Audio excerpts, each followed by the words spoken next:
The healing strings, David and King Saul. The flickering torches cast long shadows across the grand chamber of King Saul's palace. A restless hush settled over the court, for the king was troubled again. His once mighty presence had become weary and burdened, his mind tormented by unseen forces. His attendants exchanged worried glances, for they had seen this darkness descend upon him many times before. Among them stood a young shepherd, David, his harp cradled in his arms.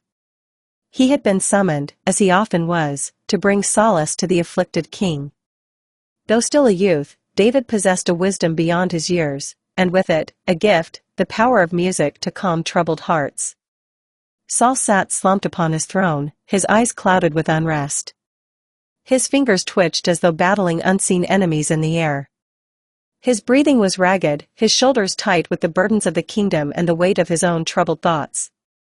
David stepped forward, his presence humble but assured. With a deep breath, he set his fingers upon the harp strings, and the first gentle notes blossomed into the air.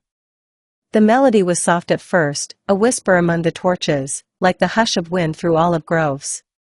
Then, it grew richer, flowing like the waters of the Jordan, wrapping the chamber in waves of harmony. As the music filled the space, a change began to unfold. The shadows on Saul's face softened.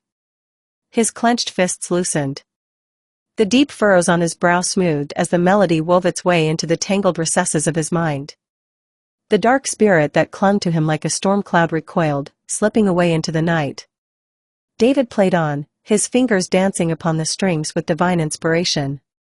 Each note carried the whispers of past victories, the promise of peace, and the love of a God who never abandoned his own. The music was more than mere sound, it was prayer, it was hope, it was healing. Saul exhaled deeply, a breath laden with relief.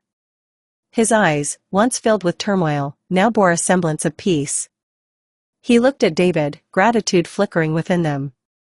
The young harpist had done it again, he had chased away the shadows and brought light back into the king's heart. David played until Saul's head rested against the throne, his breathing even, his spirit quiet. The court watched in awe, for they had seen a miracle woven through strings and song. The music of David's harp had turned the storm into calm.